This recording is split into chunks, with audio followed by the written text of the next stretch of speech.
हमारे बीच में राष्ट्रीय उपाध्यक्ष और पूर्व मुख्यमंत्री श्रीमती वसुंधरा राजे जी पधार चुके हैं। जोरदार तालियों से स्वागत है, अभिनंदन करें।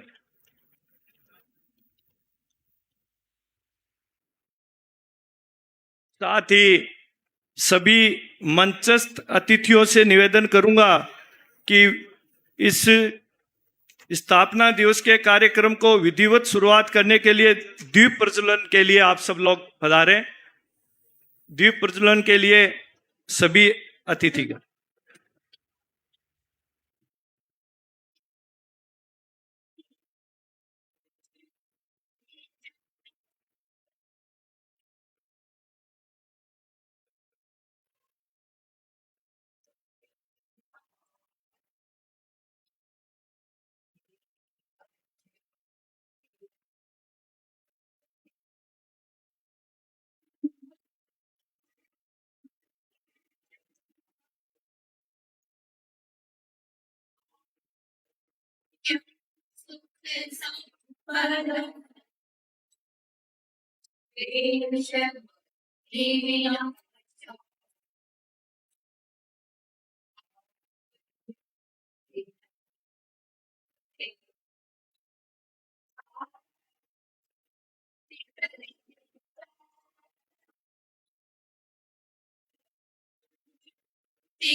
भारत माता की।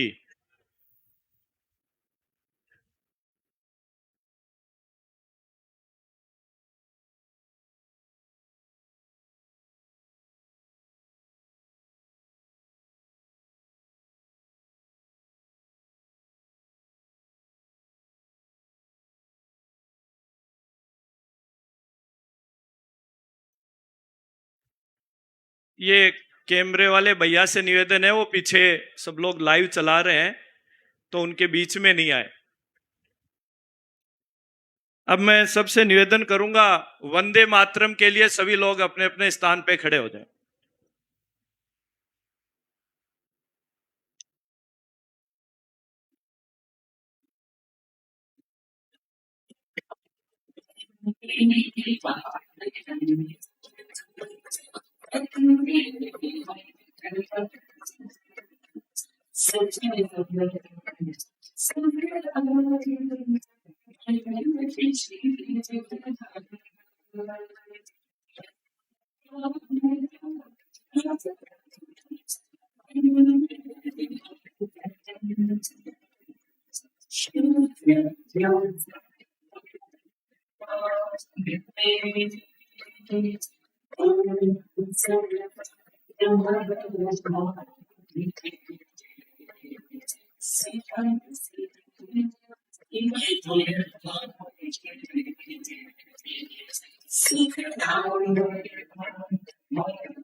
भारत माता की, भारत माता की।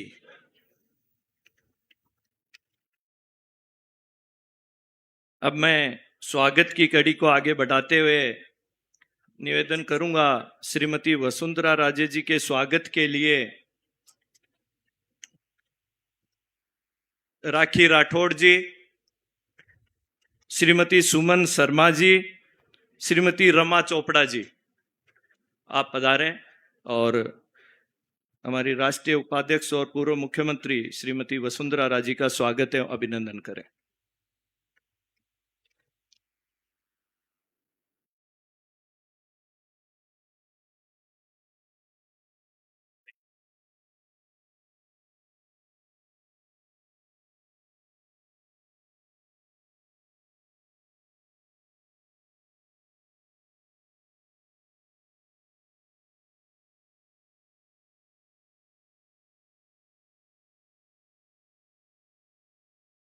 हमारे पार्टी के वरिष्ठ नेता और राज्यसभा सांसद श्रीमान घनश्याम जी तिवाड़ी साहब के स्वागत के लिए मैं निवेदन करूंगा जयपुर शहर जिलाध्यक्ष श्रीमान अमित गोयल जी।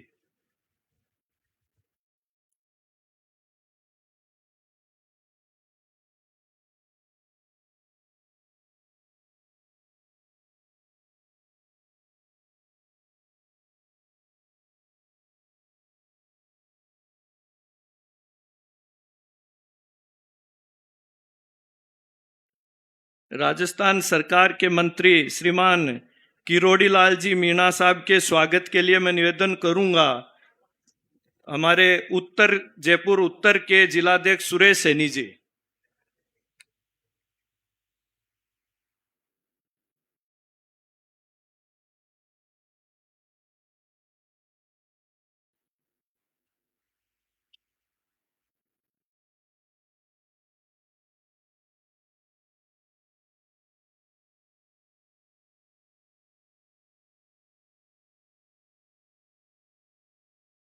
हमारे जयपुर शहर की सांसद श्रीमती मंजू शर्मा जी के स्वागत के लिए मैं निवेदन करूंगा हमारे ओबीसी मोर्चा के प्रदेश के अध्यक्ष डॉक्टर महेंद्र कुमार जी। नहीं है। हमीद खान जी मेवाती, पधारे आप।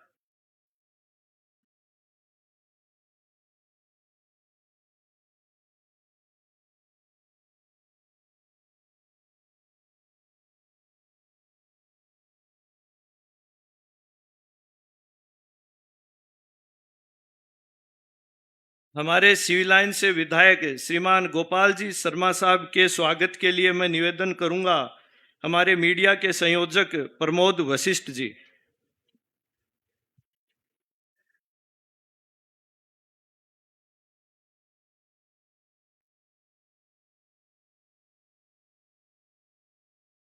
सॉरी जोगाराम जी वैसा बैठे हैं। मैं हमारे राजस्थान सरकार में मंत्री जोगाराम जी पटेल के स्वागत के लिए निवेदन करूंगा हमारे सोशल मीडिया के संयोजक हिरेंद्र कौशिक जी से।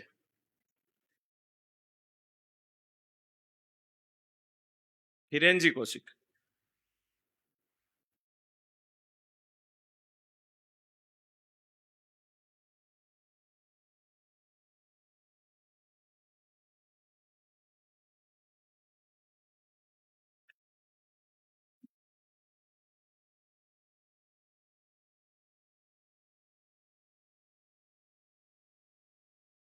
राजस्थान सरकार में ही मंत्री श्रीमती मंजू बागमार जी हमारे बीच में विराजमान है। आपके स्वागत के लिए मैं निवेदन करूंगा लक्ष्मीकांत जी भारद्वाज। लक्ष्मीकांत जी बैठे हैं पीछे?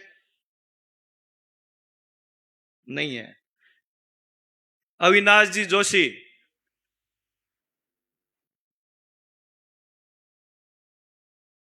अजय विजयवर्गीय जी।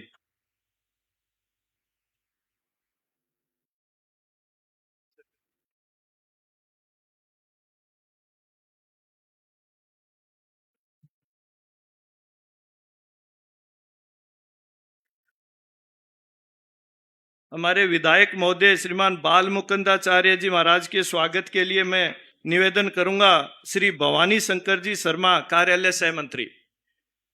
भवानी शंकर जी कहाँ है?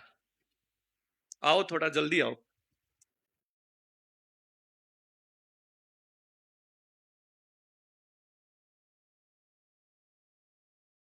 हमारे 159 बूथ के अध्यक्ष श्रीमान राधे श्याम जी सैनी के स्वागत के लिए मैं करूंगा हमारी मॉनिटरिंग टीम के अनुराग जांगीर जी।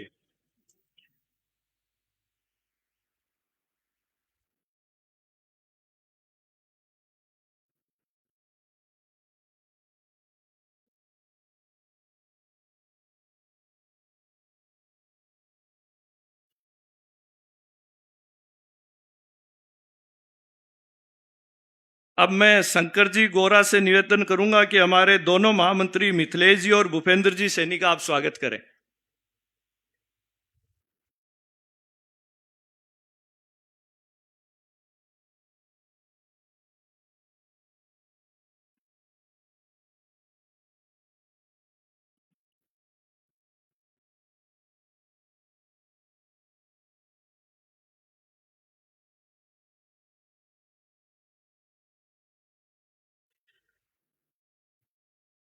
आज हम सभी के लिए हर्ष एवं गर्व का विषय है कि विश्व की सबसे बड़ा राजनीतिक दल भारतीय जनता पार्टी का स्थापना दिवस है।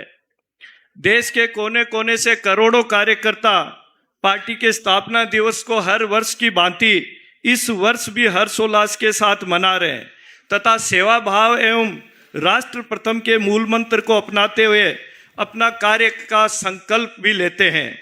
आज इस स्थापना दिवस के उपलक्ष्य पे हम सब लोग आज यहाँ एकत्रित हुए हैं और सभी जिलों में आज भारतीय जनता पार्टी राजस्थान के सभी जिलों में प्रदेश के अध्यक्ष माननीय मदन जी राठौड़ के निर्देशानुसार सभी जिलों में आज इस प्रकार से संगोष्ठी और वरिष्ठ जनों के सम्मान के कार्यक्रम आयोजित हो रहे हैं। मैं इस प्रोग्राम को प्रारंभ करते हुए सबसे पहले हमारी पार्टी के वरिष्ठ नेता और जनसंघ समय से इस पार्टी में काम कर रहे से श्रीमान घनश्याम जी तिवारी साहब से निवेदन करूंगा कि इस स्थापना दिवस के इस कार्यक्रम की आप प्रस्तावना रखें। श्रीमान घनश्याम जी तिवारी साहब।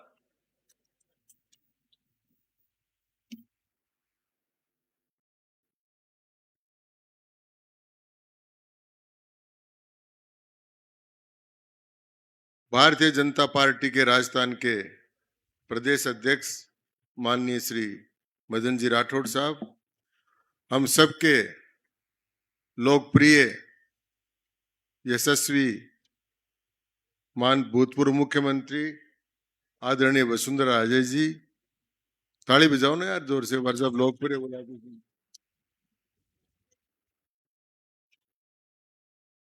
उप मुख्यमंत्री हमारे प्रिय प्रेम जी बेरवा, और बाकी सबके लिए एक साथ ही बजा दो। बाकी मंचल सभी हमारे नेतागण, उपस्थित सभी सज्जनों और देवी, मैंने एक साथ इसलिए बजाई कि मुझे जो समय दिया उसी समय में मुझे बात खत्म करनी। सबसे पहले तो मैं जो आगे हमारे 4-5 मित्र बैठे हैं, सतुमल जी, चमन जी, श्री राम जी, बनवारीलाल जी, ये सभी जो जनसंघ के समय से काम कर रहे हैं, इनका मैं हार्दिक रूप से स्वागत करता हूं और आप सब लोगों से कहता हूं कि वो इनका हार्दिक स्वागत करें। ये सब अब आज जो भारतीय जनता पार्टी का स्थापना दिवस है वो 6 अप्रैल 1980 फिरोजशाह कोटला दिल्ली की बात। मेरा सौभाग्य रहा कि मैं दोनों समय पर उपस्थित रहा और दोनों समय पर अटल बिहारी जी वाजपेयी अध्यक्ष बने। अटल बिहारी वाजपेयी जी अध्यक्ष थे तब जनसंघ का विलय जनता पार्टी में किया गया था। जनसंघ से ही हम यहां तक चलकर आए हैं। जनसंघ की स्थापना 1951 में डॉक्टर श्यामा प्रसाद मुखर्जी ने कानपुर में की और उसके दो कारण थे। वो पंडित जवाहरलाल नेहरू जी के कैबिनेट में मिनिस्टर थे, इंडिपेंडेंट जीत कर आए थे कलकत्ता से और मंत्री थे। उन्होंने कोई चीज लेने के लिए नहीं, छोड़ने के लिए काम किया और उन्होंने उद्योग मंत्री के पद से इस्तीफा दिया और पंडित जवाहरलाल नेहरू को एक पत्र लिखा। मैं सभी कार्यकर्ता बंधुओं से आग्रह करना चाहता हूं कि भारतीय राजनीति को अगर समझना हो तो दो पत्र ऐसे हैं जिनको आप सब उपलब्ध है आजकल उस पर वेबसाइट पर, उनको लेकर पढ़ना चाहिए। एक डॉक्टर श्यामा प्रसाद मुखर्जी का जो पंडित जवाहरलाल नेहरू को उन्होंने पत्र लिखा था, और एक बाबा साहब भीमराव अंबेडकर का जब उन्होंने भी केंद्रीय मंत्रिमंडल से इस्तीफा देकर पंडित जवाहरलाल नेहरू को पत्र लिखा था। वो दोनों पत्र ऐतिहासिक धरोहर हैं जिनमें इन दो महापुरुषों के जो चिंतन और मनन था वो आप सबको समझ में आएगा। तो उन सब विचारों को लेकर उन्होंने जनसंघ की स्थापना की और जनसंघ की स्थापना के लिए राष्ट्रीय स्वयंसेवक संघ से उन्होंने समर्थन लिया। परम पूजनीय श्री गुरुजी माधव राव सदाशिव राव गोलवलकर जी से उन लेकर पंडित दीनदयाल उपाध्याय, अटल बिहारी वाजपेयी सहित 7 लोगों को जनसंघ में भेजा और जनसंघ की 1951 में कानपुर में स्थापना हुई। उसके बाद में पहला आंदोलन जो जनसंघ ने किया उसमें उन्होंने अपने राष्ट्रीय अध्यक्ष का बलिदान किया। मेरा कहने का मतलब है कि जनसंघ की स्थापना कुछ प्राप्त करने के लिए नहीं हुई, छोड़कर और बलिदान देकर हुई। पहले डॉक्टर श्यामा प्रसाद मुखर्जी ने मंत्री पद छोड़ा और फिर कोटा परमिट तो था जम्मू कश्मीर में, 1 प्रधान 2 प्रधान 2 विधान 2 निशान नहीं चलेंगे, इसके लिए पठानकोट से आगे जाकर परमिट सिस्टम को तोड़ा, गिरफ्तारी दी और श्रीनगर की जेल में उनका बलिदान हो गया। इसमें ये कहना चाहता हूं कि ये भारतीय जनसंघ की स्थापना त्याग और बलिदान से प्रारंभ हुई। उसके बाद में त्रिवेंद्रम में, केरल में कालीकट में जनसंघ का अधिवेशन हुआ जिसमें 51 के जो महामंत्री थे पंडित दीनदयाल जी उपाध्याय वो अध्यक्ष बने और अध्यक्ष बनने के बाद में आज तो दीनदयाल उपाध्याय स्टेशन है, उस स्टेशन पर उनका मुगल सराय स्टेशन उस समय नाम था, वहां उनका भी बलिदान हुआ। इस प्रकार आचार्य डॉक्टर रघुवीर का भी बलिदान हुआ। इसलिए लगातार बलिदानों की परंपरा से जनसंघ की स्थापना हुई और जनसंघ बहुत आगे बढ़ा। एक उदाहरण, चूंकि मैं जनसंघ किस प्रकार काम करता था, वसुंधरा जी बैठी है उनको याद देखने में याद दिला दूं कि कुशाभाऊ ठाकरे और वो जनसंघ की स्थापना करने के साथ जनसंघ के पास पैसों की बहुत कमी थी, काम चलता ही नहीं। तो राजमाता साहब के पास गए थे, आपकी माता श्री के पास, और उन्होंने अपने हाथ में जो पेन रखा था, क्या घड़ी थी या क्या था वसुंधरा जी, है घड़ी, वो घड़ी भी बहुत मूल्यवान थी, वो घड़ी उतार कर दी थी जिससे जनसंघ का काम चला। तो ये इस प्रकार ये कर काम चला। तो वो जनसंघ जो था उस जनसंघ को विलय करने का कारण है, वो जनसंघ को विलय करने का कारण आया। इस भारत में एक बहुत बड़ा मूवमेंट प्रारंभ हुआ था और वो शुरू हुआ था गुजरात से, छात्र नवनिर्माण आंदोलन। उसके बाद में वो बिहार में शुरू हो गया, उसमें लंबा नहीं जा रहा हूं।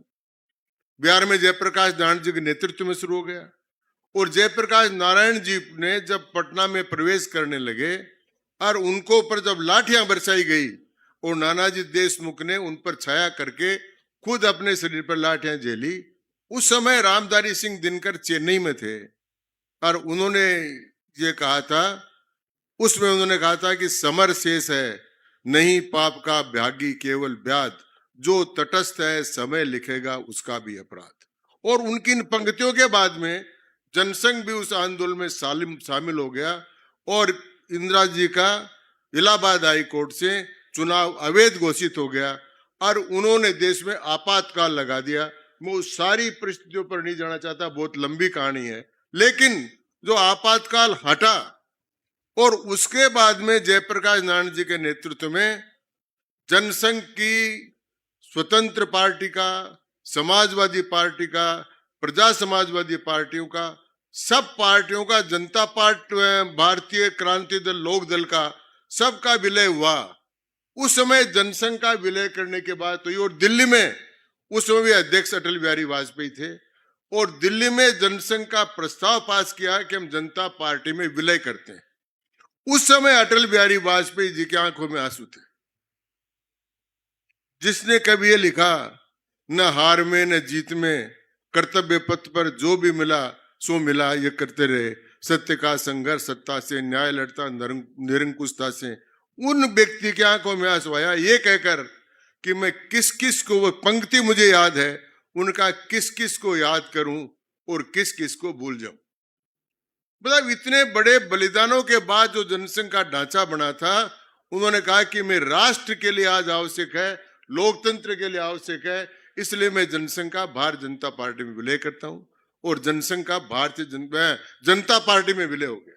भारतीय जनता पार्टी नहीं बनी, जनता पार्टी चली, जनता पार्टी का राज आ गया, जनता पार्टी टूटी, हारी आपस की लड़ाई के कारण से। हारने के बाद में उन्होंने कहा कि दोहरी सदस्यता नहीं चलेगी। इस मूल पॉइंट पर मैं आ रहा हूं, दोहरी निष्ठा, दोहरी सदस्यता।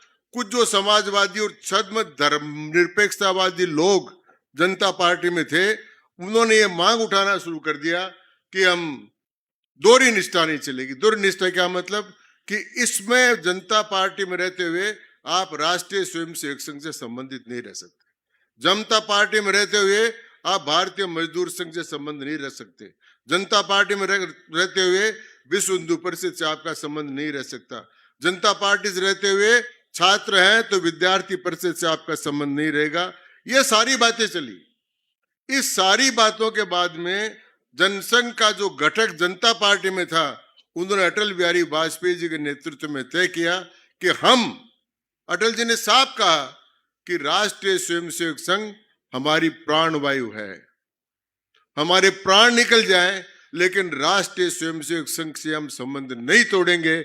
यह कहकर जनता पार्टी को दोहरी निष्ठा के नाम पर, दोहरी सदस्यता के नाम पर जनता पार्टी टूटी और 6 अप्रैल 1980 को अटल बिहारी वाजपेयी जी के नेतृत्व में भारतीय जनता पार्टी की स्थापना हुई। उस भारतीय जनता पार्टी में जनसंघ के घटक के अलावा सिकंदर बख्त आए जो कांग्रेस में थे, शांति भूषण आए और भी कुछ लोग आए और उसका फिर भारतीय जनता पार्टी का गठन हुआ। मेरा सौभाग्य था कि उसमें मैं उस समय उपस्थित था और मेरा एक भी सौभाग्य था, मुझे वसुंधरा जी को कुछ बातें याद दिला दूं, शायद उनको पुरानी स्मृतियां याद आ जाए। तो जब वसुंधरा जी ने ज्वाइन करी पार्टी, उसमें अटल बिहारी वाजपेयी जी विदेश मंत्री थे और वो ट्रेन से न आए थे, ध्यान है ना, ट्रेन से आए और मैं भी वहीं रुका हुआ था इनके पैलेस में। तो उसमें के फोटो मेरे पास है वसुंधरा जी।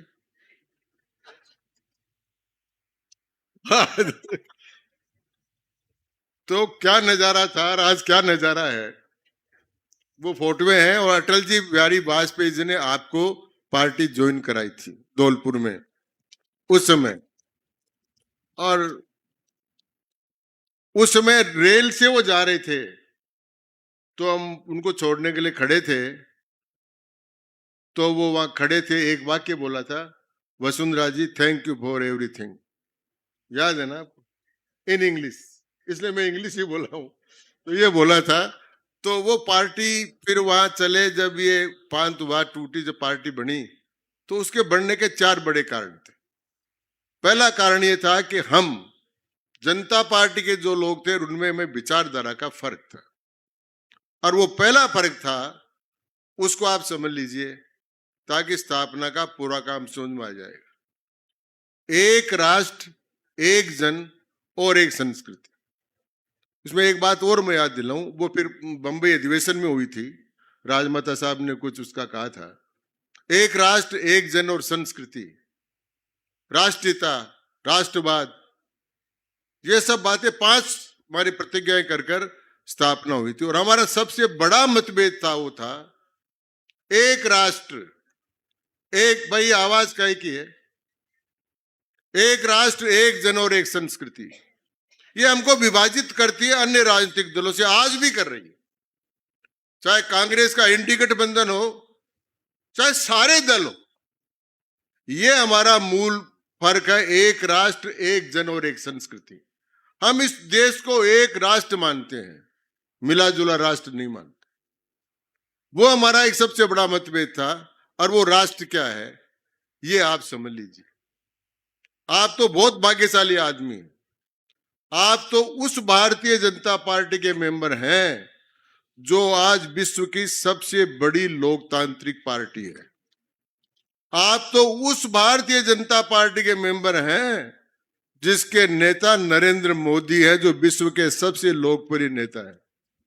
आप तो उस भारतीय जनता पार्टी के मेंबर हैं जो जिसके सब 700 में से 600 जिलों में कार्यालय बने हुए हैं। आप तो उस भारतीय जनता पार्टी के मेंबर हैं जिसके 2/3 भारत में जिनका राज है।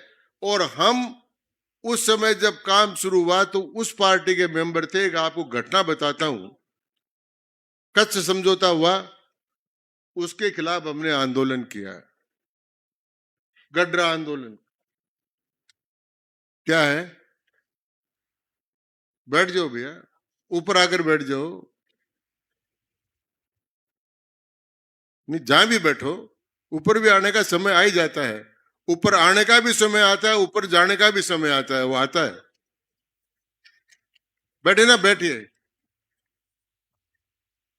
आ जाओ भाई, चलो ठीक। तो हम उस भारतीय जनता पार्टी के मेंबर थे जो हमने गडरा आंदोलन किया। आज तो गडरा बहुत बड़ी जगह हो गया। जब गडरा आंदोलन किया तो मुझे वहां का संयोजक बनाया। कुछ नहीं था, रेलवे स्टेशन पर बिजली भी नहीं थी, पानी भी नहीं था, हम वहां पर थे और हमको खाने को नहीं मिलता था। हम सोगरा कहते थे, बाजरे की रोटी मांग कर लाते थे और छाछ मांग कर लाते थे। और जो लोग आते थे उनको आधी आधी रोटी और छाछ दे देते, वो प्रदर्शन करके वापस आ जाते थे।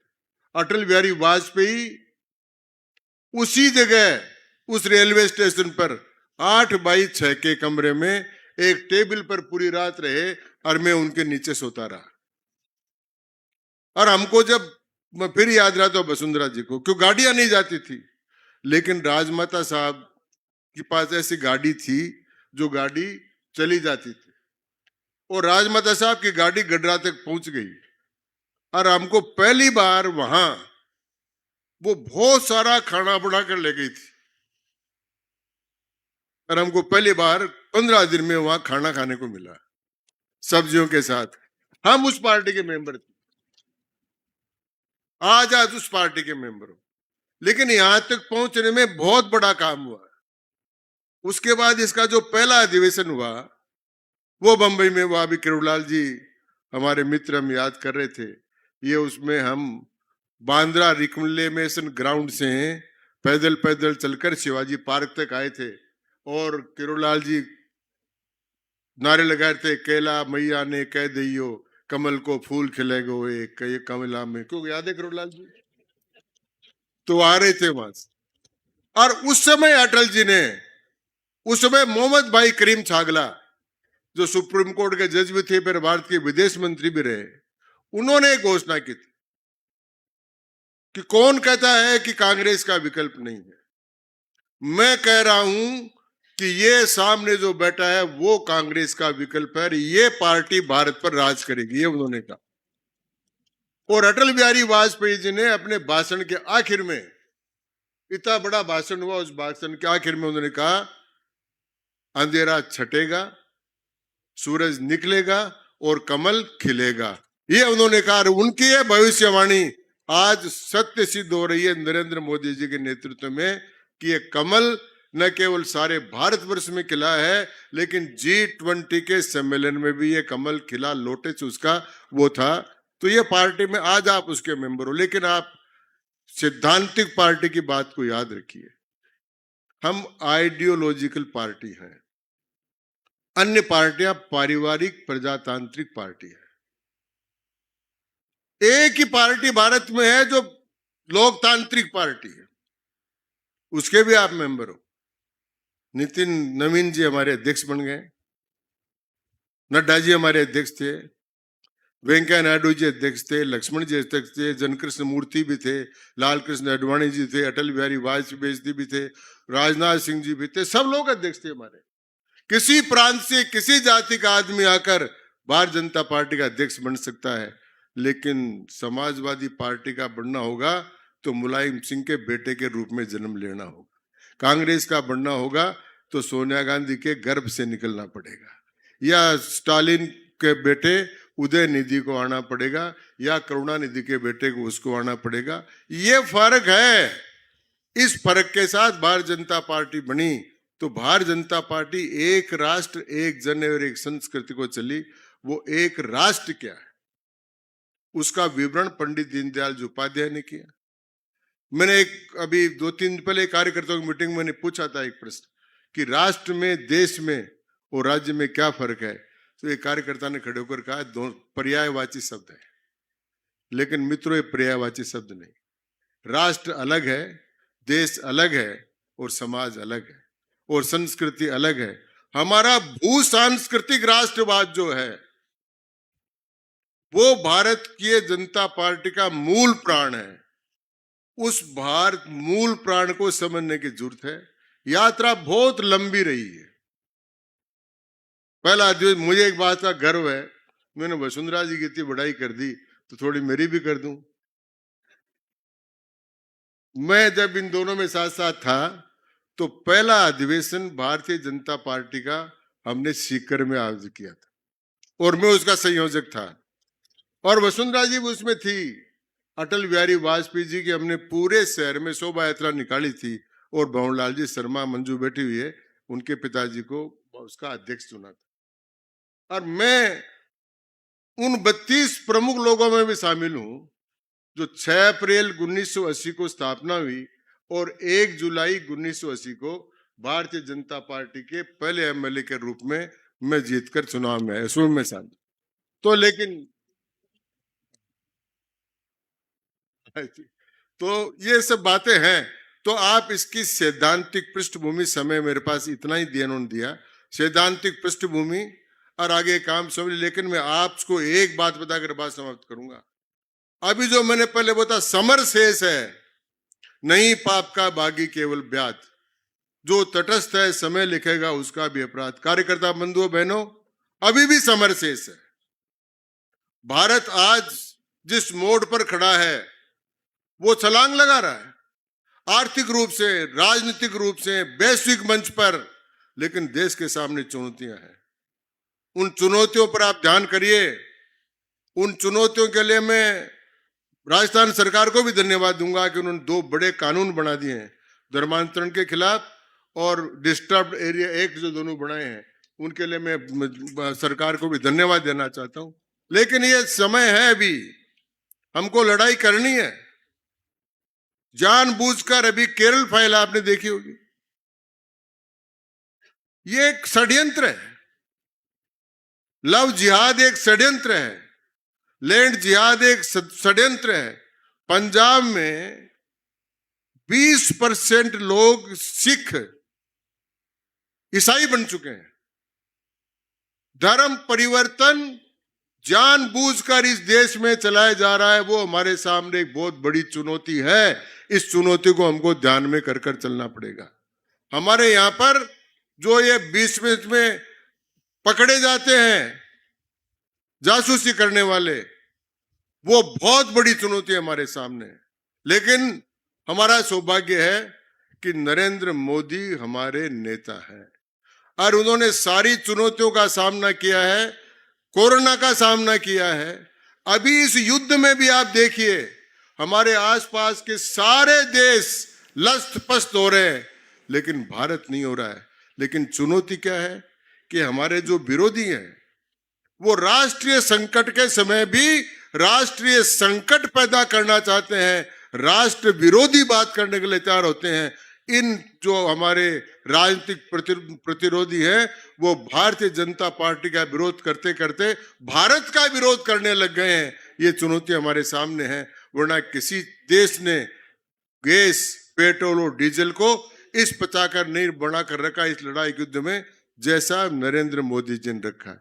इसलिए हम चुनौतियों का सामना भी कर रहे हैं, हम चुनौतियों के अवसर में भी बदल रहे हैं, और भारतीय जनता पार्टी के नेतृत्व में 2047 तक हम आत्मनिर्भर और विकसित भारत बनाएंगे। इसी चुनौती को स्वीकार कर कर आज स्थापना दिवस के अवसर पर हम आगे बढ़े, यही मेरी शुभकामनाएं। बहुत बहुत धन्यवाद, नमस्कार।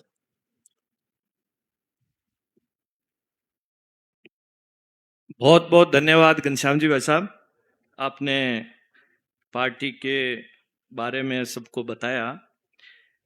अब क्योंकि हमारे बीच में इस पार्टी को सींचने वाले वरिष्ठ कार्यकर्ता जिन्होंने जनसंघ के समय से इस पार्टी को आगे बढ़ाने के लिए काम किया और उन्होंने अपना पूरा जीवन इस पार्टी के लिए लगाया, ऐसे पार्टी के कार्यकर्ताओं का सम्मान होना चाहिए।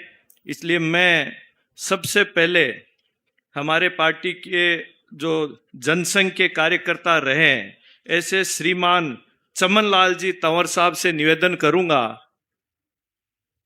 श्री राम जी है, पहले श्री राम जी डेडी।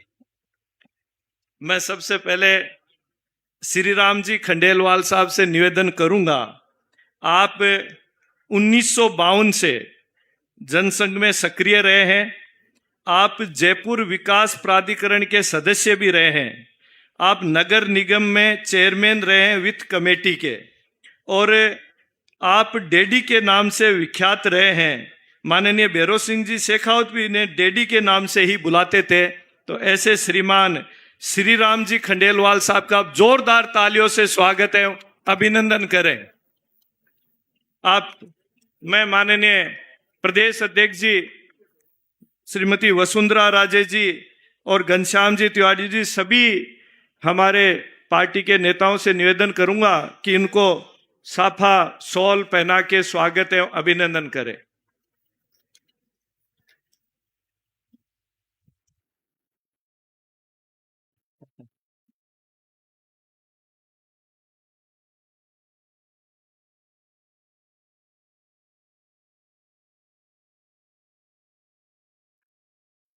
पीछे ध्यान रखना, इनको बीच में ही लेना आपकी बात।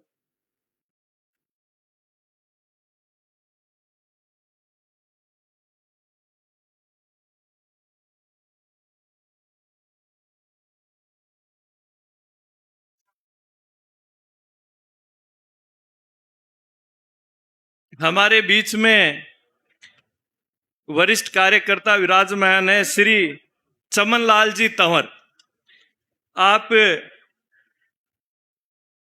बाल्यकाल से ही राष्ट्रीय स्वयंसेवक संघ और जनसंघ और फिर भारतीय जनता पार्टी में सक्रिय कार्यकर्ता रहे हैं। आप खटीक समाज के प्रतिष्ठित व्यक्तियों में आपका नाम है। राजस्थान में भाजपा के पहले एससी मोर्चा का जनरल सेक्रेटरी पद पर स्वीकार करते हुए अनुसूचित जाति के सदस्यों की समस्याओं का निवारण कर आपने पार्टी में इस समाज को जोड़ा है। राष्ट्रीय स्वयं संघ की यूनिफॉर्म की नेकर सिलाई में उनकी विशिष्टता रही है। आप धाबाई जी की हवेली जयपुर और फिर एमआई रोड जनसंघ कार्यालय में सक्रिय कार्य रहे हैं। केंद्रीय परिषद एससी मोर्चा में भी आप श्री बंगारू लक्ष्मण जी के साथ आपने कार्य किया है। आपातकाल में आप जेल यात्रा में भी गए हैं और राजस्थान सरकार से सम्मान निधि भी आपको मिल रही है। जोरदार तालियों से स्वागत है, अभिनंदन करें आप श्रीमान चमन लाल जी तंवर साहब का।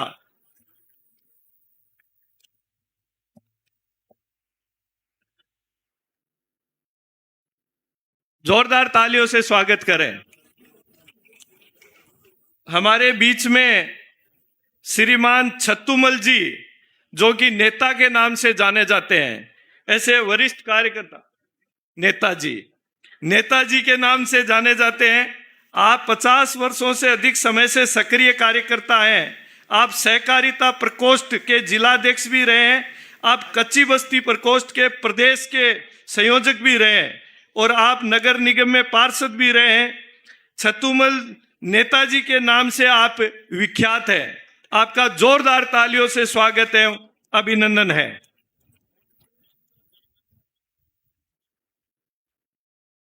हाँ, आप सांगानेर नगर पालिका के मेंबर भी रहे हैं।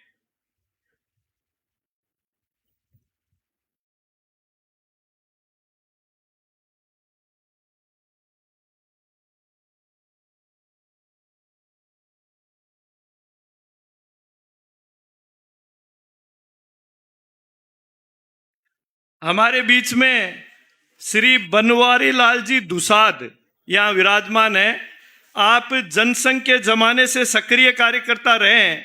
आप चार्टेड अकाउंटेंट हैं और आप राजस्थान आवासन मंडल के सदस्य भी रहे हैं। आप समाज के विभिन्न पदों पर आसीन रहे हैं। आपने लंबे समय से जनसंघ के समय से इस पार्टी में अपना जीवन समर्पण किया है। आपका बहुत बहुत स्वागत है, अभिनंदन है। जोरदार तालियों से स्वागत है, अभिनंदन करें।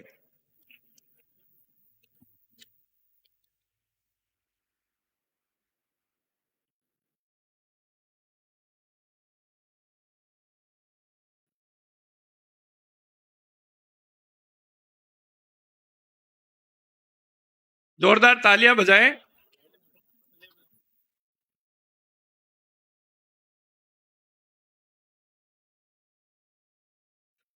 भारत माता की, भारत माता की। भारतीय जनता पार्टी जिंदाबाद, भारतीय जनता पार्टी जिंदाबाद। वंदे वंदे। आप सभी लोग अपना स्थान ग्रहण करें। अब मैं स्थापना दिवस के इस कार्यक्रम को आगे बढ़ाते हुए मैं निवेदन करूंगा श्रीमती वसुंधरा राजे जी से कि आप आए और यहाँ उपस्थित सभी कार्यकर्ताओं का मार्गदर्शन करें, उद्बोधन दें। श्रीमती वसुंधरा राजे जी।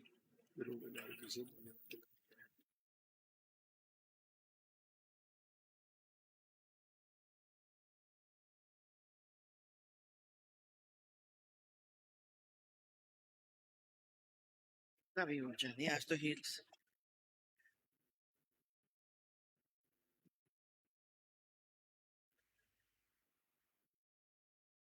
हमारे प्रदेशाध्यक्ष जी आदरणीय मदन जी, उप मुख्यमंत्री श्री प्रेमचंद जी बैरवा, राज्यसभा में वैसे तो पुराने लोगों को भेजा जाता है, उम्रदार लोगों को भेजा जाता है कहते हैं, परंतु मेरे साथी सहयोगी बहुत सालों से मंत्रिमंडल और इसमें भी सब मेरे साथ रहे भी, लड़े भी, हमारी लंबी हिस्ट्री है जिसका आज बहुत प्यारा एक प्यारी शक्ल अभी आपको दिखाई दे रही। हमारे घनश्याम जी तिवारी, और ये भी कृषि मंत्री हमारे डॉक्टर किरोड़ी लाल जी मीणा, इनके साथ भी हमने बहुत सारे अप्स एंड डाउन्स देखे हैं, मोर अप्स देन डाउन्स देखे हैं, परंतु ये भी हमारे सहयोगी साथी इतने सालों से रहे हैं, तो ये एक तो साथ में हमारे, अब ये सब बच्चे लोग जो बैठे हैं, साथ में हमारे संसदीय कार्य मंत्री श्री जोगाराम जी पटेल, महिला बाल विकास की राज्य मंत्री डॉक्टर मंजू वाघमार, जयपुर की सांसद श्रीमती मंजू जी, महाराज साहब श्री बाल मुकुंद जी महाराज, हमारे विधायक महोदय, अब विधायक जी श्री गोपाल जी शर्मा हमारे साथ, भैरव सिंह जी के साथ जब हम चला करते थे उस हेलीकॉप्टर के अंदर, तो ये तब हमारे साथ बैठा करते थे, भैरव सिंह जी के साथ चला करते थे उस समय से लेके आज तक। तो अब हम लोगों को रिप्रेजेंट करते हैं सिविल लाइंस के अंदर गोपाल जी। यहाँ के बूथ अध्यक्ष श्री राधेश्याम जी सैनी, और जिन लोगों ने पार्टी की नींव रखने में कमी नहीं छोड़ी है वो है हमारे खंडेलवाल जी, श्री चमन जी, छत्तुमल जी। अब छत्तुमल जी थोड़े दुबले हो गए तब से। वे तो हम तो इतने सालों से उस एयरपोर्ट से जब आया करते थे, अभी इस एयरपोर्ट की बात ही अलग हो गई, पर उस एयरपोर्ट से जब आया करते थे तो मुझे याद है छत्तुमल जी हमेशा उस ब्रिज के नीचे हम लोग सबको मिला करते थे रेगुलरली, तब से लेके आज तक। और दुसाद जी, मैं घनश्याम जी से अभी आर्ग्यूमेंट कर रही हूँ कि दुसाद जी को अपन ने क्यों प्रमोशन उम्र वाइज दे दी है। वैसे तो हमने आपके साथ भी बहुत काम किया है, जब आप ऑफिस में आते थे जाते थे और हम लोग सबके साथ रहते थे, तो मैं समझती हूँ कि इतना डिफरेंस तो नहीं होना चाहिए। और फिर हमारे यहाँ जो उपस्थित सब कार्यकर्ता बंधु हैं, लेडीज एंड जेंट्स, और मुझे आज देखकर बहुत खुशी हो रही है कि लेडीज के अंदर इतनी वृद्धि हो गई है, देख के मजा आ रहा है। क्योंकि जब यहाँ शुरुआत किया था तो मैं आपको बताना चाहूंगी कि राजमाता साहब के साथ जब हम लोग निकलते थे तो खाली तीन लेडीज, जयवंती बहन, आठवले ताई और मोहिनी जी दिल्ली वाली, मृदुला जी, चार लेडीज को अपन देखते थे। हम लोग बार बार अपने कार्यकर्ताओं को कहते थे भैया तुम लोग आ रहे हो तो तुम अपनी वाइफ्स को भी लेके आओ, तो हमारी महिला मोर्चा का कार्यक्रम हो जाएगा कि खाली 4 जन के बीच में क्या करवा रहे हो ये। अब वहां से बढ़ते बढ़ते आज इन सबको देखकर मुझे बहुत खुशी हो रही है, क्योंकि ये वो संगठन है जिसका मूल मंत्र सेवा था और सेवा है, और जिसके दिल के अंदर अंत्योदय भैरव सिंह जी का क्या, भैरव सिंह जी के टाइम से और उस समय से हम लोग सबके दिल के अंदर बैठा है। तो जब भी सरकारें चलाई, जब भी सरकारें हुई, उसका एक अंश हमेशा उस दिन से लेके आज तक, चाहे स्टेट के अंदर हो चाहे सरकार दिल्ली की हो, उसके अंदर अपने को दिखाई देता है बार बार। आज सबसे बड़े दुनिया के अंदर पार्टी बनी हुई है, और हमारे कामयाबी भरे 46 वर्ष जो निकल गए हैं उसकी वजह से, उसके लिए सभी कार्यकर्ताओं को मैं आज जो यहाँ बैठे हुए हैं सबको बहुत बहुत बधाई देना चाहती हूँ, क्योंकि इस लंबे रास्ते को बहुत सुंदर तरीके से आप लोग सब ने पार किया है। तो आज खाली सेलिब्रेशन का दिन नहीं है, मैं उत्सव का दिन ही नहीं मान रही हूँ आज, बल्कि मैं प्रणाम करना चाहती हूँ, दंडवत करना चाहती हूँ उन सब बड़े लोगों को जिन्होंने, जैसे अभी घनश्याम जी ने बहुत सुंदर तरीके से आपके सामने रखा, जिन्होंने अपना बलिदान किया, जिन्होंने मेहनत की, जिन्होंने खून और पसीना लगाने में कोई कमी नहीं छोड़ी। आज उन सब महान लोगों को मैं प्रणाम करना चाहती हूँ, दंडवत करना चाहती हूँ, क्योंकि उन्होंने इस पार्टी की जो मजबूत आधारशिला रखी है, वो इतने सालों से चलते चलते मजबूत से आगे और मजबूत बनते बनते यहाँ तक हम लोग पहुंचे हैं। भाजपा को शून्य से शिखर तक पहुंचाने का काम उन्होंने सबने किया है। मैं याद करना चाहूंगी यहाँ हमारे डॉक्टर श्यामा प्रसाद मुखर्जी को, पंडित दीनदयाल जी उपाध्यक्ष को, हमारे अटल बिहारी वाजपेयी जी को, जिन्होंने पिता समान हमारी इस पार्टी को संभालने का काम किया है, प्यार दिया है, मजबूती दी हम सब लोगों के लिए। मैं समझती हूँ कि यहाँ आप लोग सब जो बैठे हुए हैं, सब लोग ये कहेंगे, जिनने उनको अच्छी तरह से पहचाना और जाना, कि वो मेरे घर पे आए थे, वो मेरे मिल के गए थे।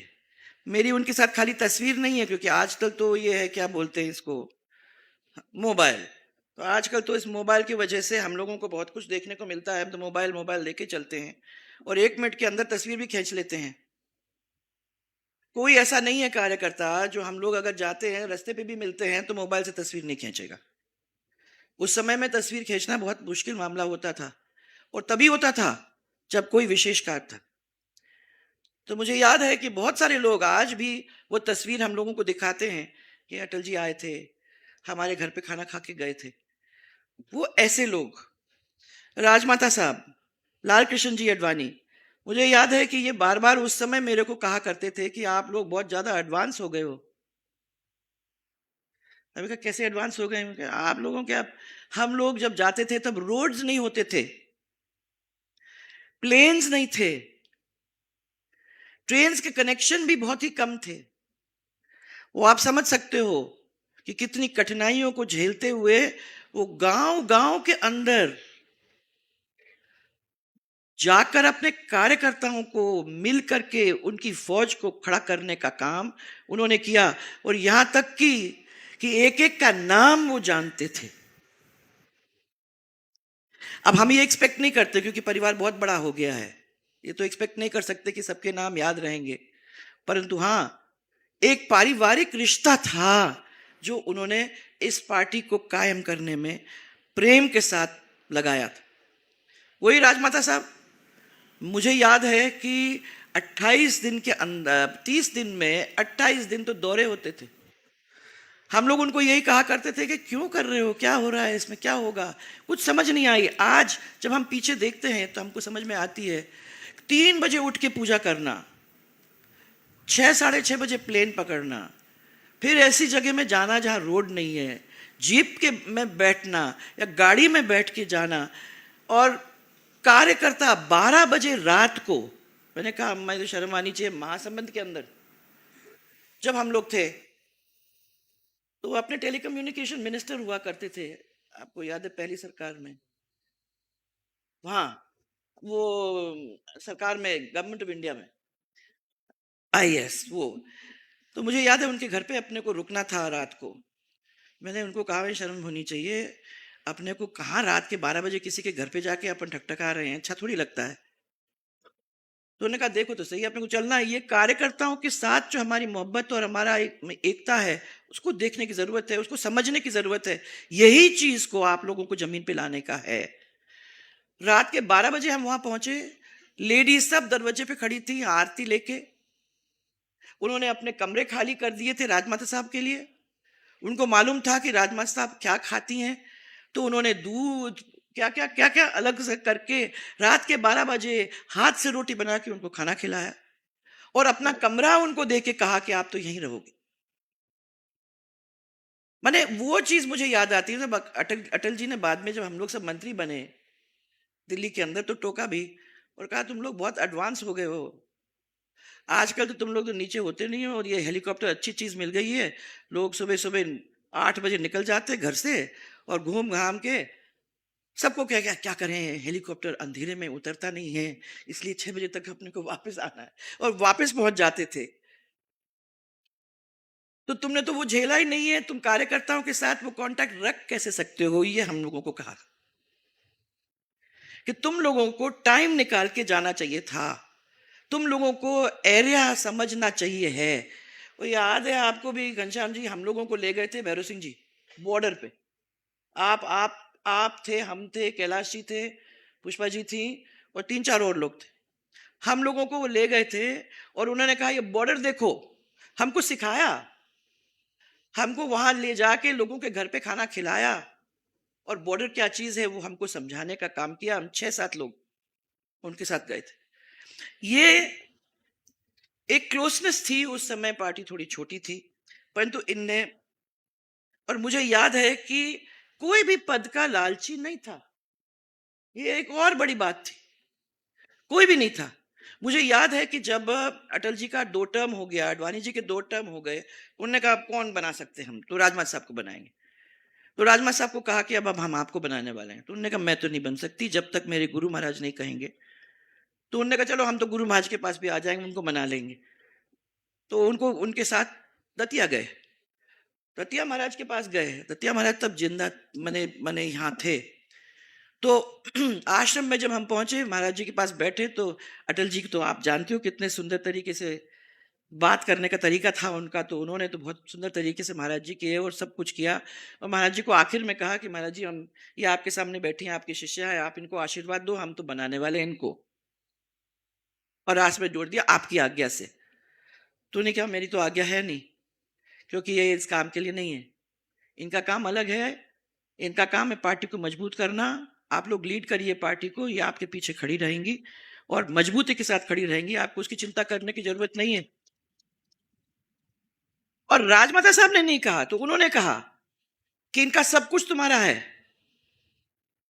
मैंने राजमाता साहब का गुरु के अंदर इतना वो विश्वास था। तो उन्होंने कहा, महाराज, दोनों को कहा कि भाई आप लोग आए, मैं आपका, आपने मेरा सम्मान किया, उसके लिए मैं बहुत आदर से आपको धन्यवाद देना चाहती हूँ।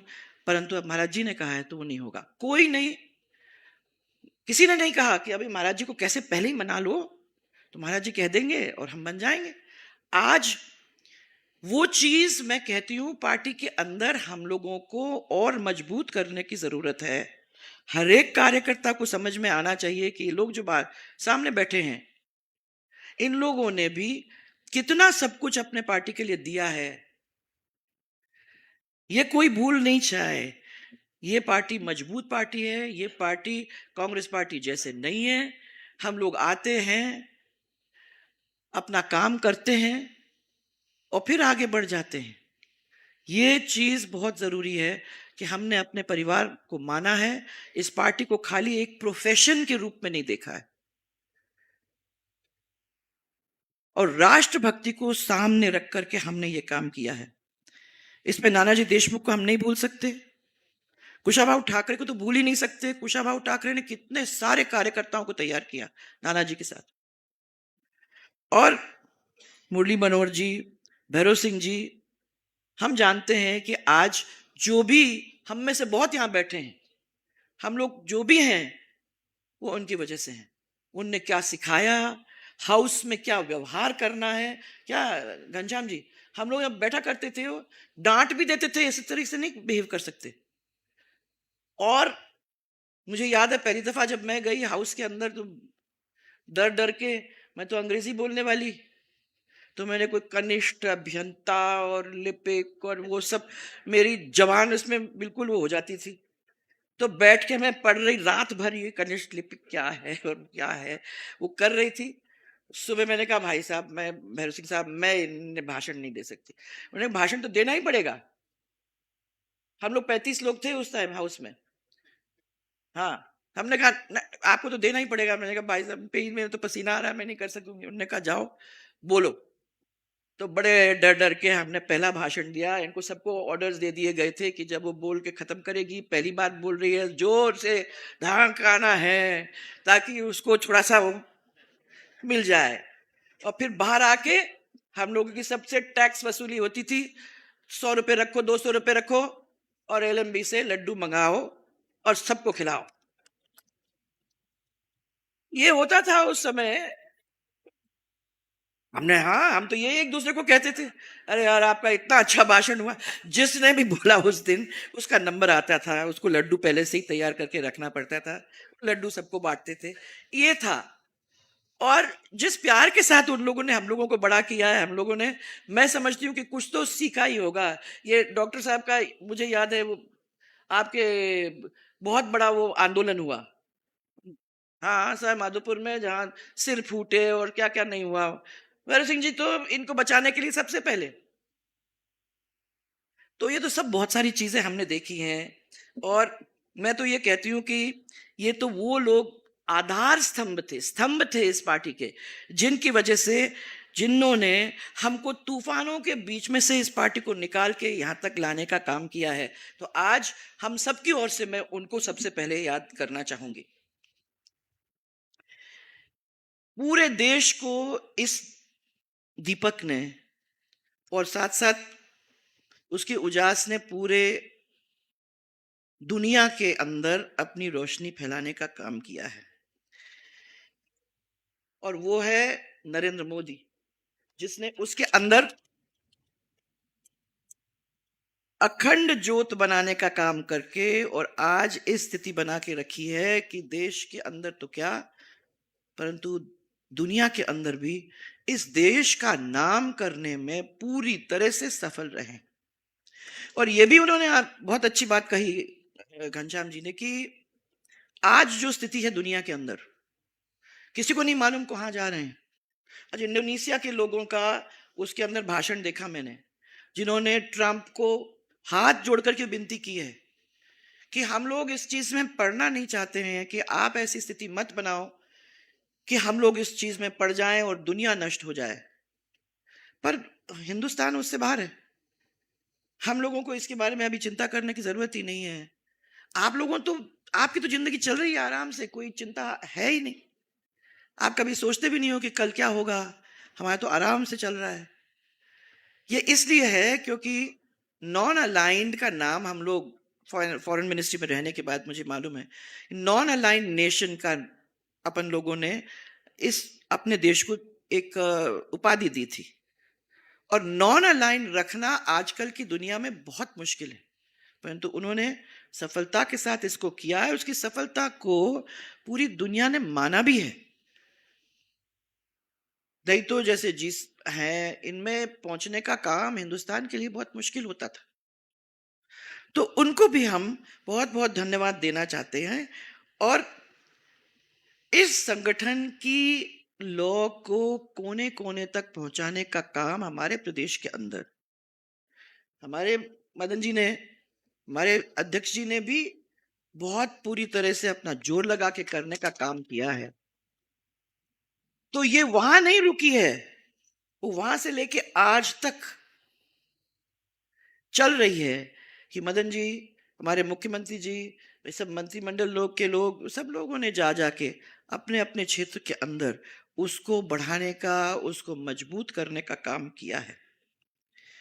थोड़ी सी हिस्ट्री में इन्होंने तो बहुत ही विस्तार से आपको समझाया, मैं तो उसको जल्दी जल्दी में बता ही इतना, मेरा भी टाइम ही अप हो जाएगा।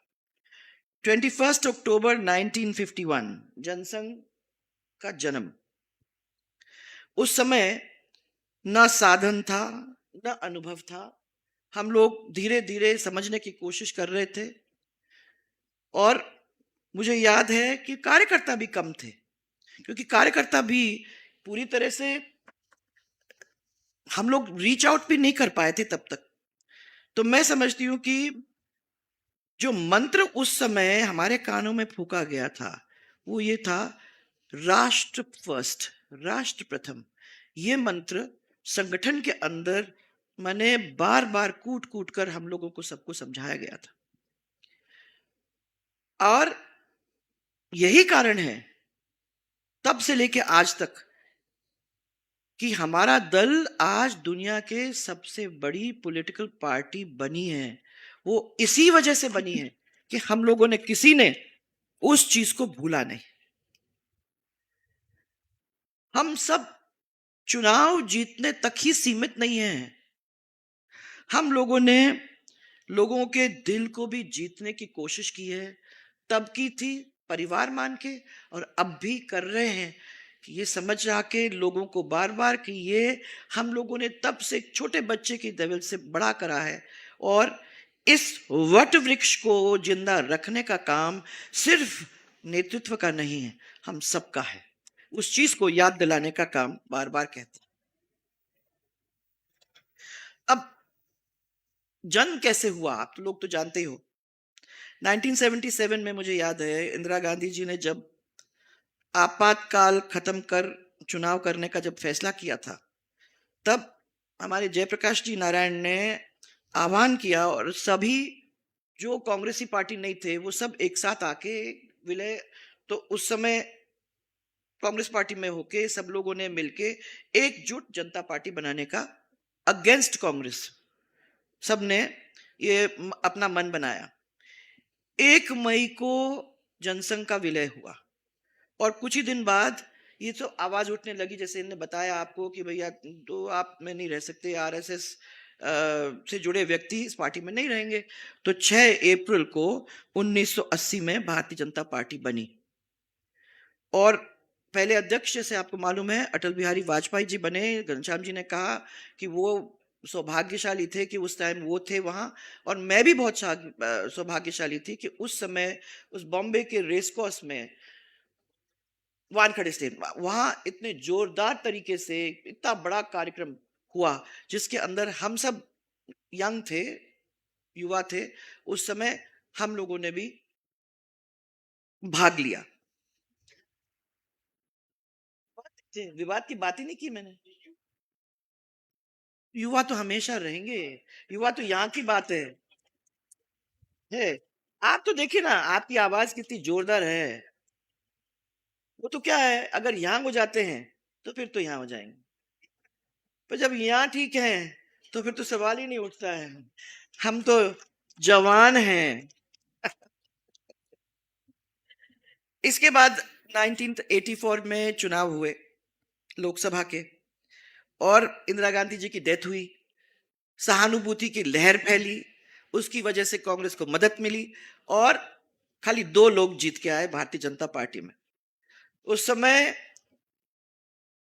मुझे राजनाथ साहब ने कहा कि तुम्हें चुनाव लड़ना है।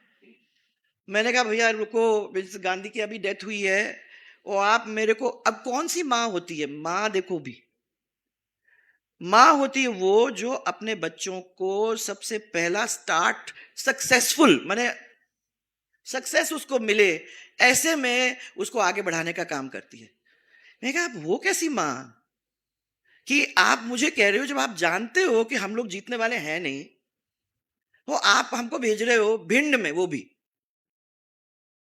आप मुझे वहां भेज रहे हो, तो सोच तो लो किसी और कैंडिडेट को। उन्होंने कहा हमारे पास कैंडिडेट ही नहीं है, कोई आना ही नहीं चाह रहा था, तो तुम्हें तो लड़ना पड़ेगा, या तो तुम ये कह दो कि तुम अपने भाई से डर रहे हो, और नहीं तो मेरा आदेश है कि तुम जाओ लड़ो चुनाव, हारो जीतो उससे क्या मतलब। भारतीय जनता पार्टी का झंडा लेके वहां कोई मैदान में होगा, और वो मन में ये लेने के लिए जाएगा कि मैं जीतूं कि हारूं, मैं जीतूं ये लेके जाओ, क्या होता है उसके बाद वो भगवान के हाथ में है, पर अपनी पार्टी को लेट डाउन नहीं करना है।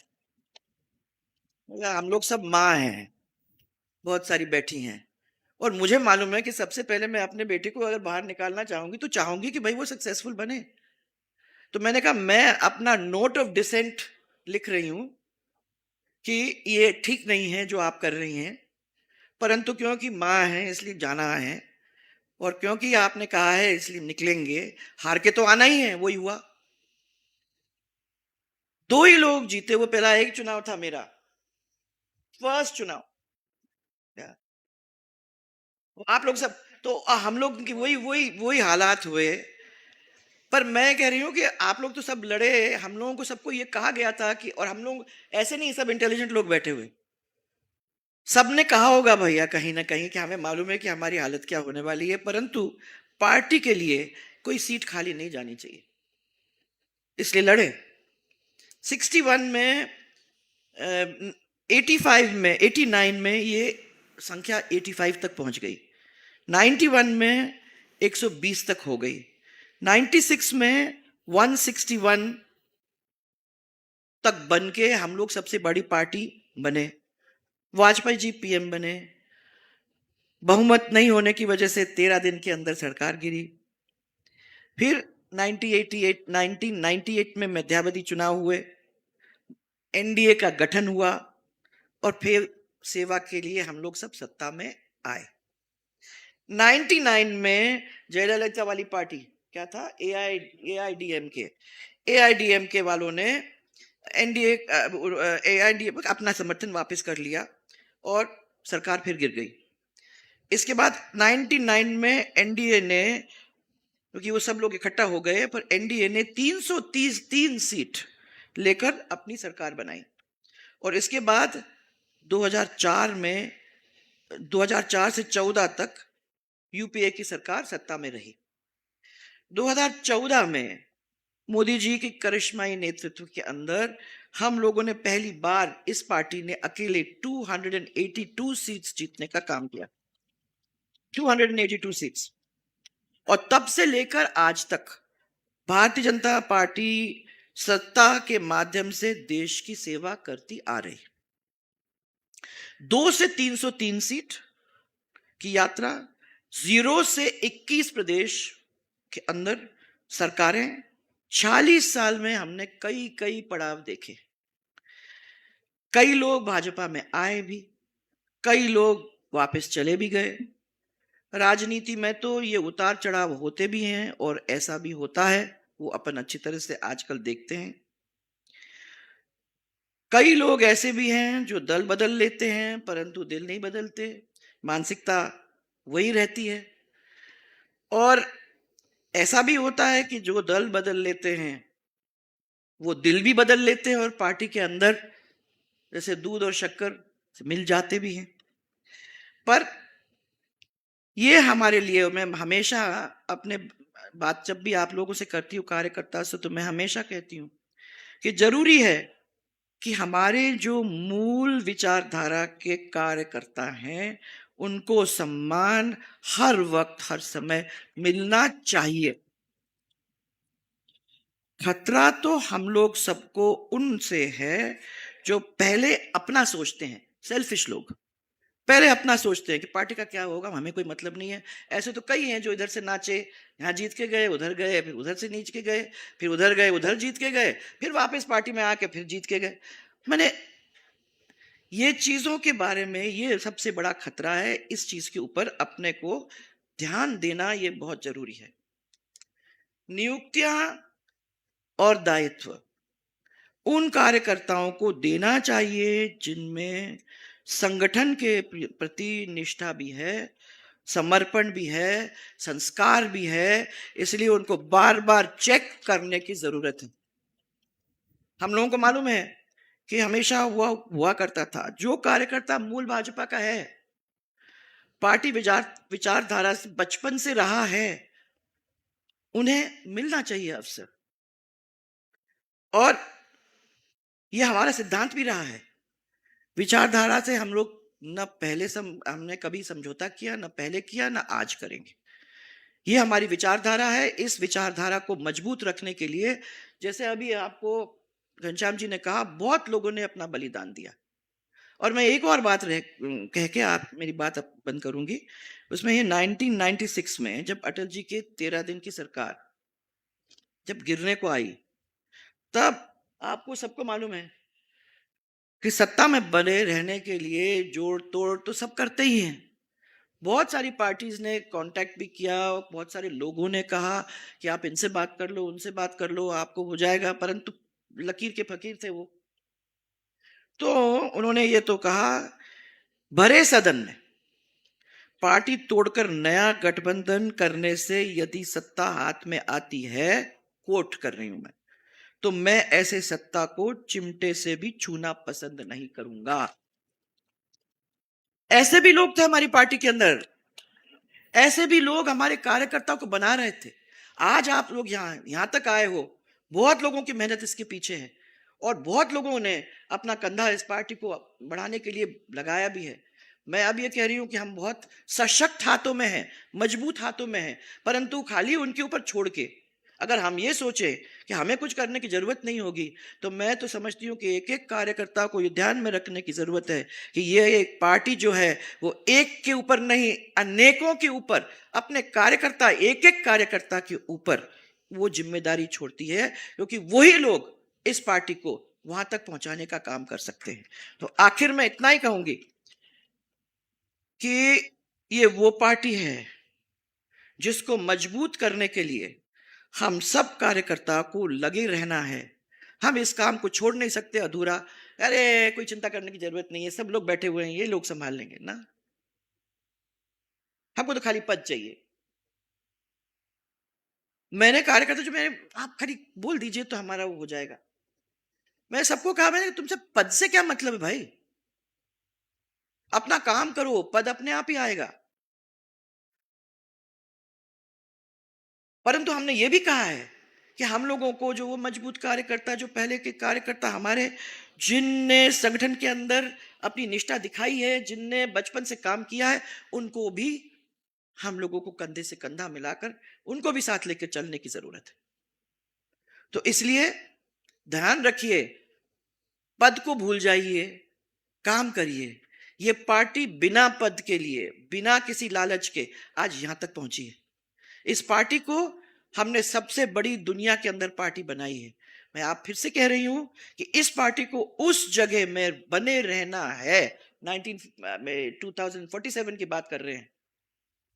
जब अपन बात कर रहे हैं तो खाली बात नहीं है ये, खाली किताब में पढ़ने की बात नहीं है ये, खाली एक दूसरे के बारे में छेड़छाड़ करने की बात नहीं है ये एक वो चीज है जिसको हम पा सकते हैं अगर अगर हम लोग मिलकर काम करेंगे, अगर पार्टी को अपनी मां मानेंगे, अगर हम अपने नेतृत्व को मजबूत बनाने के लिए उनके पीछे खड़े रहेंगे और अपनी आवाज को बुलंद रखने का काम करेंगे और हम डरेंगे नहीं हमारी पार्टी के लिए लड़ने के लिए। इसलिए मैं फिर से आपको धन्यवाद देना चाहती हूं आप लोग सबको, क्योंकि अपन हर साल मिलते हैं, ये बातों को रखते हैं और आज पूरे प्रदेश के अंदर ये बातें जा रही हैं। मैं उनको सबको धन्यवाद देना चाहती हूँ। आज आप लोग सबसे मिली इसी कार्यक्रम में, आपको बहुत बहुत धन्यवाद देना चाहती हूँ और मुझे विश्वास है कि आप लोग इसको बनाओगे, मजबूत बनाओगे और आगे ये पार्टी चलेगी जैसे इतने सालों से चलती आई है और मजबूती से चलेंगे। आपको बहुत बहुत धन्यवाद फिर से।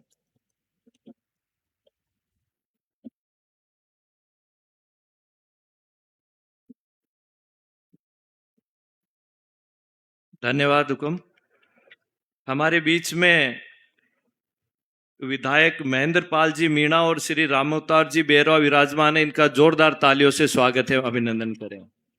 साथ ही हमारे बीच में आप देख रहे होंगे पूर्व सैनिक इतनी बड़ी संख्या में यहाँ विराजमान है। उनके सम्मान में जोरदार तालियां बना के उनका अभिनंदन और स्वागत कीजिए।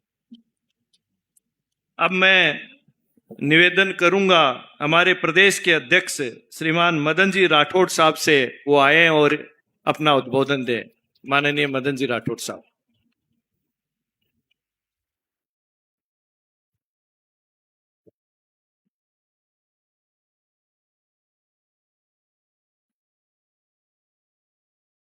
हमारी पार्टी के राष्ट्रीय उपाध्यक्ष और राजस्थान की यशस्वी पूर्व मुख्यमंत्री आदरणीय वसुंधरा राजे जी, हमारे भारतीय जनता पार्टी के वरिष्ठ नेता और हमारे उप मुख्यमंत्री आदरणीय प्रेमचंद जी बैरवा साहब, हमारे वरिष्ठतम नेता आदरणीय घनश्याम जी तिवारी साहब, आदरणीय किरोड़ीलाल जी मीणा साहब, आदरणीय जोगाराम जी पटेल, आदरणीय मंजू बागमार जी, आदरणीय मंजू जी शर्मा, आदरणीय गोपाल जी, आदरणीय बाल मुकुंदाचार्य जी, आदरणीय महेंद्र पाल जी मीणा, आदरणीय राम अवतार जी बैरवा और हमारे बूथ अध्यक्ष आदरणीय राधे श्याम जी, और जिनका अभी सम्मान किया आदरणीय चमनलाल जी तंवर साहब, आदरणीय राम खंडेलवाल जी, श्री राम जी खंडेलवाल, और आदरणीय बनवारी लाल जी दुसाद जी, आदरणीय छत्तूमल सिंघवी जी, नेताजी, और यहाँ विराजमान हमारी पार्टी के वरिष्ठ नेतागण, नौजवान साथियों, बहनों। वास्तव में जैसे आदरणीय वसुंधरा जी जब बोल रहे थे ना, उन्होंने पहला जो भाषण दिया वो कह रहे थे कि मैं ये सोचूं कि क्या बोलूं, और अब जब वरिष्ठ नेताओं ने बोल दिया, आदरणीय घनश्याम जी भाई साहब ने जो कुछ भी बोला, आदरणीय वसुंधरा जी ने जो कुछ भी बोला, उसके बाद मेरी स्थिति भी लगभग वैसी ही है कि अब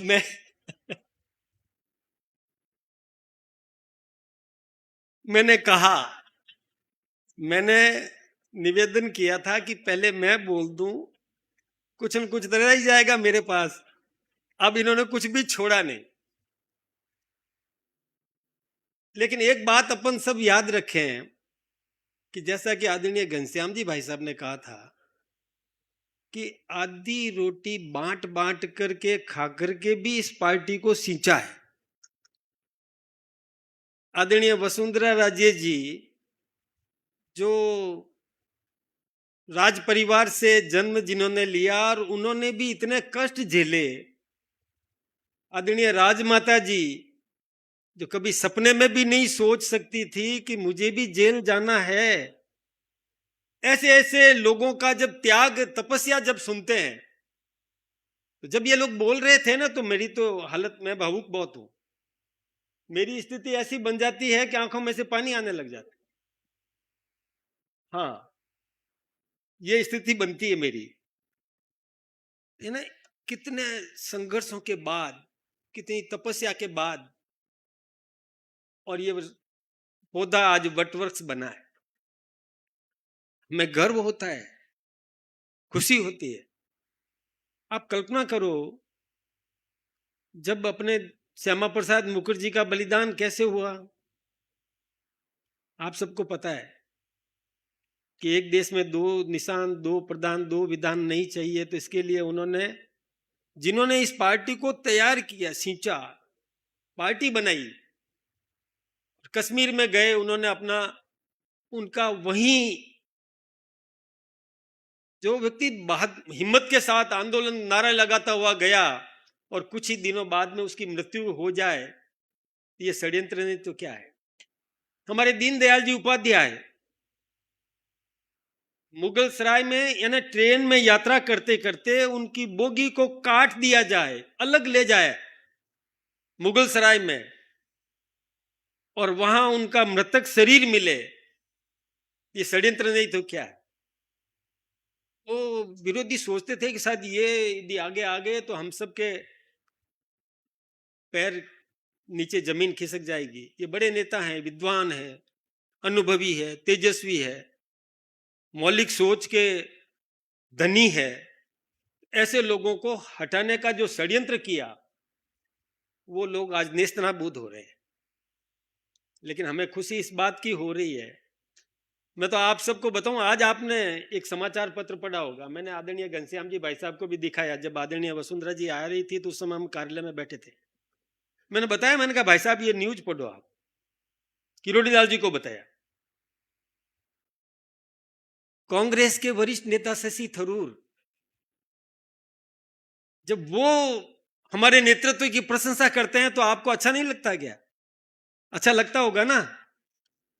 जब कांग्रेस का नेता आनंद शर्मा वो हमारे नेतृत्व की प्रशंसा करे कि इस विपरीत परिस्थितियों में जो हिंदुस्तान की सरकार जिस प्रकार की व्यवस्था कर रही है वो बिल्कुल सही है, जब ये हम पढ़ते हैं, ये जब सुनते हैं तो हमें गर्व का अनुभव होता है।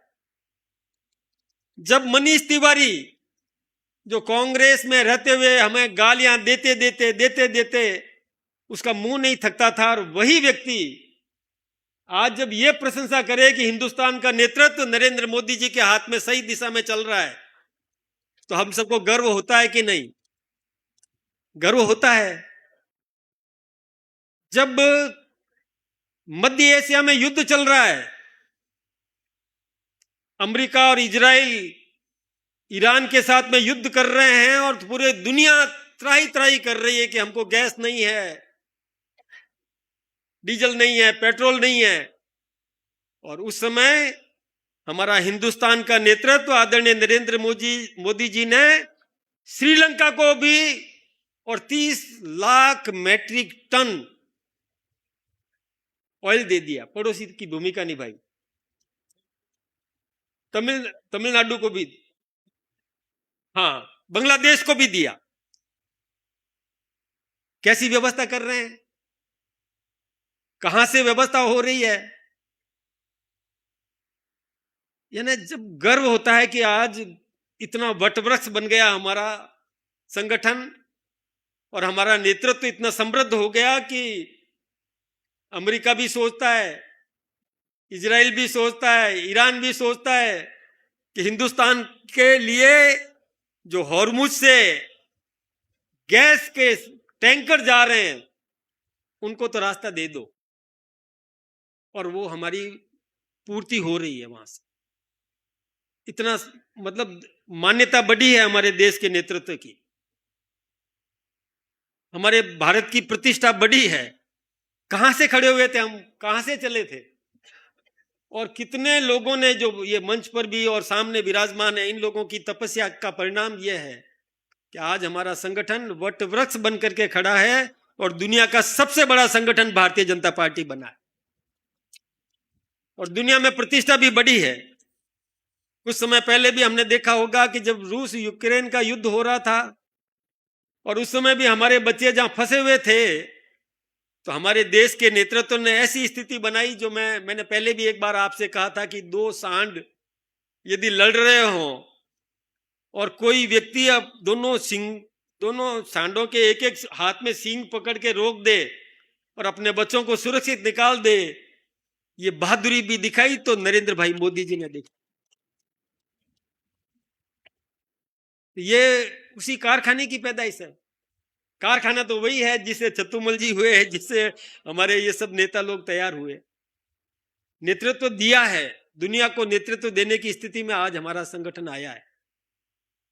ये संगठन एक विचार लेकर के चला संगठन है, एक सोच के आधार पर संगठन है। जैसा सभी नेताओं ने बोल दिया तो मैं उन बातों को दोहराऊंगा नहीं, कि दोहराना तो कोई मतलब नहीं। वो बात आपने बहुत अच्छे तरीके से अंगीकार भी कर ली और सब लोगों ने बार बार सुना भी है।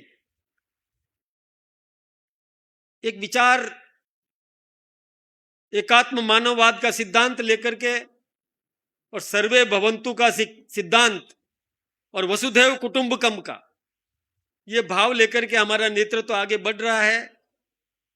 और वो लोग नेस्तनाबूद हो गए जो हमारे लिए और बुरे विचार रखते थे। जो व्यक्तिवादी पार्टियां थी आज वो समाप्त प्राय हो रही है। जो परिवारवादी पार्टियां हैं वो लुप्त होने जा रही है। कभी किसी जमाने में हिंदुस्तान में भी उनका शासन था, कभी उनका हिंदुस्तान के कई राज्यों में शासन था। एक आपने वो देखा होगा ना, एक फिल्म कोई इन दिनों में चल रही है, धुरंधर। देखी आपने धुरंधर? धुरंधर 1 भी देखी होगी, अभी धुरंधर 2 भी चल रही है। एक बात आदरणीय घनश्याम जी गवाह है कि मैंने सदन में ये बात कही थी, राज्यसभा में मैंने ये बात कही कि ऐसे ऐसे लोग भी बैठे हैं जिनके राज में हिंदुस्तान में नोट बनाने की मशीन बनाने का ठेका यूरोप की जिस कंपनी को दिया, पाकिस्तान के लिए भी नोट छापने की मशीन का ठेका भी उसी कंपनी के पास था। तो हिंदुस्तान में अफरा तफरी पैदा करने का एक षड्यंत्र था। और जब वो नेता मंत्री मशीन लेकर के आ रहा था हिंदुस्तान, नोट छापने की मशीन, हिंदुस्तान का मंत्री, वित्त मंत्री, तो दुबई में इमरजेंसी लैंडिंग कराई। इमरजेंसी थी नहीं, केवल उसको कॉपी देने का लिए, नोट छापने की मशीन की कॉपी देने के लिए इमरजेंसी लैंडिंग कराई और कॉपी दी। तब तो हिंदुस्तान में अफरा तफरी मचनी थी, नकली नोट बनने ही थे। और हमारे देश के नेतृत्व ने उसको भी चकनाचूर कर दिया और वो नोट बंदी भी कर दी और उसमें भी सफलता प्राप्त की। अब क्या क्या विचार होता है। वो उस फिल्म का भी विरोध कर रहे हैं। उन्होंने तो सर्जिकल स्ट्राइक का भी विरोध किया था। हमारा हिंदुस्तान इतना आगे बढ़ गया, तकनीकी इतनी विकसित हुई कि हमारी प्रतिभाएं पहले बाहर जाकर के प्रतिभा का प्रदर्शन करती थी और अब तो हमने करके दिखा दिया। कभी आप सोचते थे कि ये अमेरिका एक ओसामा बिन लादेन को ढूंढ करके उसको मार दिया और अमेरिका की हम प्रशंसा करते थे। लेकिन अब आपको तो खुशी इस बात की होती है कि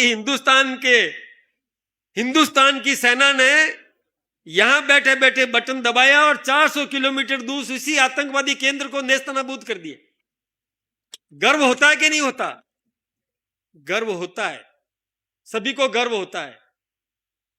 अभी राजस्थान में भी डबल इंजन की सरकार है और निश्चित रूप से सभी लोग और नेतृत्व के निर्देशानुसार विकास कर रहे हैं। जैसा आदरणीय वसुंधरा जी ने कहा कि 2047 याद करो, 2047 क्यों याद करना है कि हमारे नेतृत्व ने तय किया कि 2047 में विकसित भारत बनेगा, आत्मनिर्भर भारत बनेगा। और उसको याद करके हम सबको ये संकल्प लेना है आज के दिन। इस दोनों महान वक्ताओं ने जो हम सब के सामने जो बातें रखी, उनको याद करते हुए हम सब ये संकल्प लेकर के चलें कि हमको विकसित भारत बनाना है, आत्मनिर्भर भारत बनाना है, इस संगठन को मजबूत करना है। हम सब गली गली इलाके में ढूंढ ढूंढ करके और लोगों को चयन करके उनसे संपर्क करके इस पार्टी का विस्तार करेंगे, इस पार्टी को समृद्ध बनाएंगे। ये संकल्प लेकर के आप जाएं। मैं आप सबका बहुत बहुत अभिनंदन, बहुत बहुत धन्यवाद।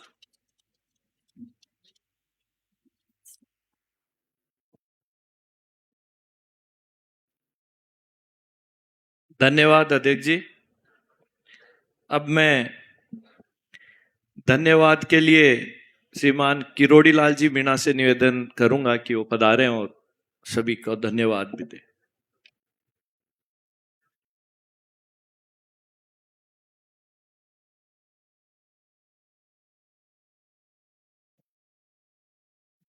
आदरणीय वसुंधरा जी, माननीय घनश्याम जी, हमारी पार्टी के प्रदेश अध्यक्ष महोदय, सम्मानित मंच, उपस्थित भाइयों बहनों, आज अपनी पार्टी का स्थापना दिवस और उस पर माननीय घनश्याम जी ने और वसुंधरा जी ने पूरी जानकारी आपको दी। कुछ ऐसे चीजें भी निकल के आई जिनकी जानकारी आप लोगों को नहीं होगी, उससे आपको अपडेट किया गया। और सब लब्बो लबाब इसका ये है कि जिस संघर्ष से निकल के हम देश में राज कर रहे हैं और दुनिया की सबसे बड़ी पार्टी है, उस पार्टी की विचारधारा आइडियोलॉजी से हमको दृढ़ संकल्पित रहना चाहिए। आइडियोलॉजी ही हमारा आधार है और आइडियोलॉजी से भटकने के बाद बहुत से भटक के चले गए, लेकिन उनको कुछ नहीं मिला। मैं भी इमरजेंसी का भुगता हुआ व्यक्ति हूँ। मैं मेडिकल कॉलेज में शाखा लगाता था, जो मेडिकल कॉलेज में देश की सबसे बड़ी शाखा लगती थी, वहाँ मैं स्वयंसेवक रहा और उसी के कारण इमरजेंसी में हमको मीसा में रहना पड़ा, यातनाएं बहुत सहनी पड़ी, लेकिन हमारे लिए लास्ट सर्वोपरि है। हम गीत गाया करते थे संघ की शाखा पे, तेरा वैभव अमर रहे माँ, हम दिन चार रहे न रहे। और ये बात सही है जैसा वसुंधरा जी कह रही थी कि हम पार्टी में किसी पद को पाने के लिए नहीं आए, हमारे लिए समाज और राष्ट्र को आगे बढ़ाना। इसलिए हम संघ की शाखा पे गीत गाया करते थे, नहीं चाहिए पद यश गर्मा, सभी चढ़े माँ के चरणों में। वो संस्कार हमने संघ की शाखा पे लिया है और पथ का अंतिम लक्ष्य नहीं है सिंहासन चढ़ते जाना, सब समाज को लिए साथ में आगे है बढ़ते जाना। ये चीजें हमने मिट्टी में खेल खेल के गीत गाए, राष्ट्रभक्ति के बाद उससे हम ओतप्रोत हैं और राष्ट्र हमारे लिए सर्वोपरि है। हमारे प्रधानमंत्री जी भी हमको कहते ही रहते हैं कि नेशन फर्स्ट की विचारधारा पे चल के अपनी पार्टी को अपन को मजबूत करना है। आपने घटनाएं तो मेरे पास भी बहुत हैं सुनाने के लिए, इमरजेंसी की भी, पिछले उसकी भी, लेकिन उतना समय नहीं है। माननीय अध्यक्ष जी को कोटा जाना है, इसलिए इस अवसर पर आप पधारे और आपको बहुत बहुत धन्यवाद और आपका आभार प्रदर्शन करना चाहता हूं कि आपने तसल्ली से हमारे सब नेताओं के विचार सुने और आप इसी तरह से पार्टी को, संगठन को मजबूत करते जाएं। अभी अपन को बहुत आगे बढ़ना है। अभी सपना जो अटल जी, अडवाणी जी ने देखा था या पंडित दीनदयाल उपाध्याय ने देखा था या संघ ने देख रखा है, वो सपना पूरा करने में अभी समय लगेगा। इसलिए अपनी विचारधारा को पुष्ट करें और विचारधारा आइडियोलॉजी को लेके आगे बढ़ें, मजबूती के साथ बढ़ें। इन्हीं शब्दों के साथ मैं सभी का बहुत बहुत आभार प्रदर्शन करना चाहता हूं, धन्यवाद देना चाहता हूं। धन्यवाद भाई साहब। आप सबको स्थापना दिवस की हार्दिक शुभकामनाएं और सब लोग राष्ट्रगान के लिए खड़े होंगे। सामूहिक राष्ट्रगान बजेगा।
भारत माता की, भारत माता की।